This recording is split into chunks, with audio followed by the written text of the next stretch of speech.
there once lived a great lord who was blessed with the birth of a daughter, whom he named Talia. He sent for the wise men and astrologers in his lands to predict her future. They met, counseled together, and cast her horoscope, and, at length, they came to the conclusion that she would incur great danger from a splinter of flax. Her father therefore forbade that any flax, hemp, or any other material of that sort be brought into his house, so that she should escape the predestined danger. One day, when Talia had grown into a young and beautiful lady, she was looking out of a window when she beheld, passing that way, an old woman who was spinning. Talia, never having seen a distaff or a spindle, was pleased to see the twirling spindle, and she was so curious as to what it was that she asked the old woman to come to her. Taking the distaff from her hand, she began to stretch the flax. Unfortunately, Talia ran a splinter of flax under her nail, and she fell dead upon the ground. When the old woman saw this, she became frightened and ran down the stairs, and is running still. As soon as the wretched father heard of the disaster which had taken place, he had them, after having paid for his tub of sour wine with casks of tears, lay her out in one of his country mansions. There they seated her on a velvet throne under a canopy of brocade. Wanting to forget all and to drive from his memory his great misfortune, he closed the doors and abandoned forever the house where he had suffered his great loss. After a time, it happened by chance that a king was out hunting and passed that way.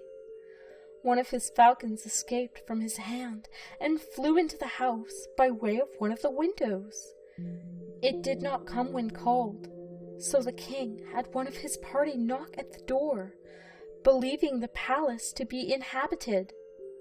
Although he knocked for a length of time, nobody answered, so the king had them bring a vintner's ladder, for he himself would climb and search the house to discover what was inside. Thus he climbed up and entered, and looked in all the rooms and nooks and corners, and was amazed to find no living person there. At last he came to the salon, and when the king beheld Talia, who seemed to be enchanted, he believed she was asleep, and he called to her, but she remained unconscious. Crying aloud, he beheld her charms, and felt his blood course hotly through his veins. He lifted her in his arms, and carried her to a bed, where he gathered the first fruits of love. Leaving her on the bed, he returned to his own kingdom, where, in the pressing business of his realm, he, for a time, thought no more about this incident.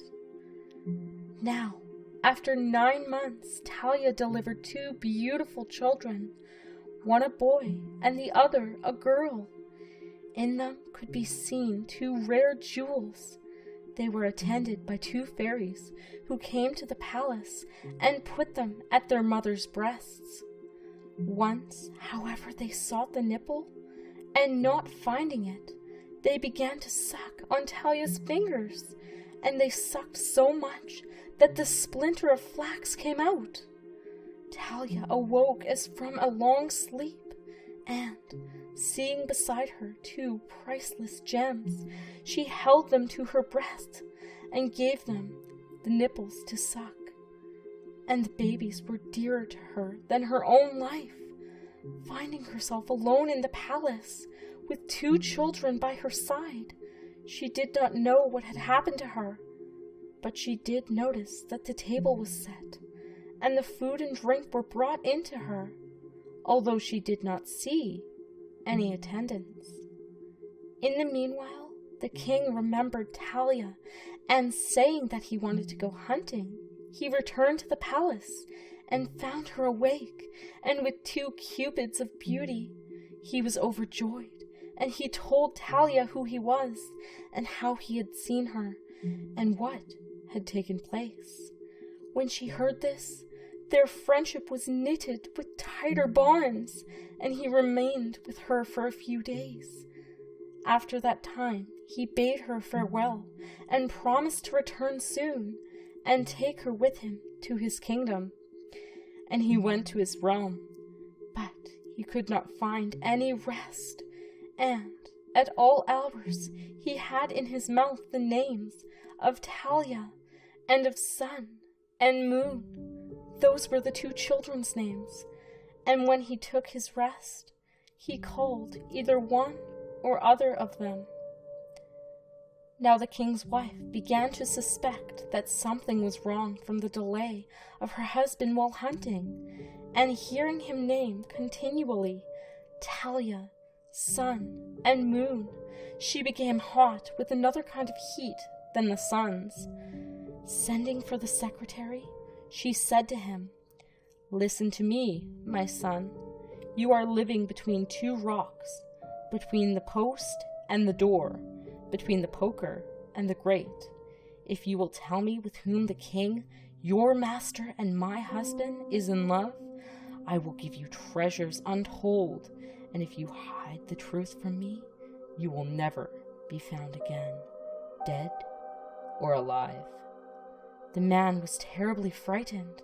Greed and fear blinded his eyes to all honor and to all sense of justice, and he related to her all things, calling bread bread and wine wine. The queen, hearing how matters stood, sent the secretary to Talia in the name of the king, asking her to send the children, for he wished to see them. Talia, with great joy, did as she was commanded, and then the queen, with the heart of Medea, told the cook to kill them and to make them into several tasteful dishes for her wretched husband. But the cook was tender-hearted, and seeing these 2 beautiful golden apples, felt pity and compassion for them, and he carried them home to his wife and had her hide them. In their place he prepared 2 lambs into 100 different dishes. When the king came, the queen, with great pleasure, had the food served. The king ate with delight, saying, "By the life of Lanfusa, how tasteful this is!" Or, "By the soul of my ancestors, this is good!" Each time she replied, "Eat, eat, you are eating of your own." For 2 or 3 times the king paid no attention to this repetition, but at last, seeing that the music continued, he answered, "I know perfectly well that I am eating of my own, because you have brought nothing into this house." And, growing angry, he got up and went to a villa at some distance from his palace to solace his soul and alleviate his anger. In the meanwhile, the queen, not being satisfied of the evil already done, sent for the secretary and told him to go to the palace and bring Talia back, saying that the king longed for her presence and was expecting her. Talia departed as soon as she heard these words, believing that she was following the commands of her lord, for she greatly longed to see her light and joy. Knowing not what was preparing for her, she was met by the queen, whose face glowed from the fierce fire burning inside her, looking like the face of Nero. She addressed her thus: "Welcome, Madam Busybody. You are a fine piece of goods, you ill-weed, who are enjoying my husband. So you are the lump of filth, the cruel bitch that has caused my head to spin. Change your ways, for you are welcome in purgatory, where I will compensate you for all the damage you have done to me." Talia, hearing these words, began to excuse herself, saying that it was not her fault, because the king, her husband had taken possession of her territory when she was drowned in sleep. But the queen would not listen to her excuses and had a large fire lit in the courtyard of the palace and commanded that Talia should be cast into it.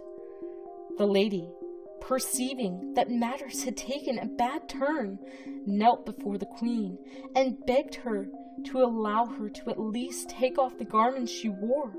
The queen, not for pity of the unhappy lady, but to gain also those robes which were embroidered with gold and pearls, told her to undress, saying, "You can take off your clothes. I agree." Talia began to take them off, and with every item that she removed, she uttered a loud scream. Having taken off her robe, her skirt, the bodice, and her shift, she was on the point of removing her last garment when she uttered a last scream louder than the rest. They dragged her toward the pile to reduce her to lye ashes, which would be used to wash Charon's breeches. The king suddenly appeared and, finding this spectacle, demanded to know what was happening. He asked for his children, and his wife, reproaching him for his treachery, told him that she had had them slaughtered and served to him as meat. When the wretched king heard this, he gave himself up to despair, saying, "Alas, then I myself am the wolf of my own sweet lambs. Alas, and why did these my veins not know the fountains of their own blood? You renegade bitch! What evil deed is this which you have done? Begone! You shall get your deserts at the stumps, and I will not send such a tyrant-faced one to the Colosseum to do her penance." So saying, he commanded that the queen shall be cast into the fire which she had prepared for Talia, and the secretary with her, because he had been the handle for this bitter play, and weaver of this wicked plot. He was going to do the same with the cook, whom he believed to be the slaughterer of his children, when the man cast himself at his feet, saying, "In truth, my lord, for such a deed there should be nothing else than a pile of living fire, and no other help than a spear from behind, and no other entertainment than twisting and turning within the blazing fire, and I should seek no other honor than to have my ashes, the ashes of a cook, mixed up with the queen's. But this is not the reward that I expect for having saved the children, in spite of the gall of that bitch who wanted to kill them, and to return to your body that which was of your own body." Hearing these words, the king was beside himself. He thought he was dreaming, and he could not believe what his own ears had heard. Therefore, turning to the cook, he said, "If it is true that you have saved my children, be sure that I will take you away from turning the spit, and will put you in the kitchen of its breast, to turn and twist as you like all my desires, giving you such a reward as shall enable you to call yourself a happy man in this world." While the king spoke these words, the cook's wife, seeing her husband's need, brought forth the two children, sun and moon, before their father. And he never tired of playing the game of three with his wife and children, making a mill-wheel of kisses, now with the one and then the other. He gave a generous reward to the cook. He made him chamberlain. He married Talia to wife, and she enjoyed a long life with her husband and her children, thus experiencing the truth of the proverb, "Those whom fortune favors find good luck even in their sleep."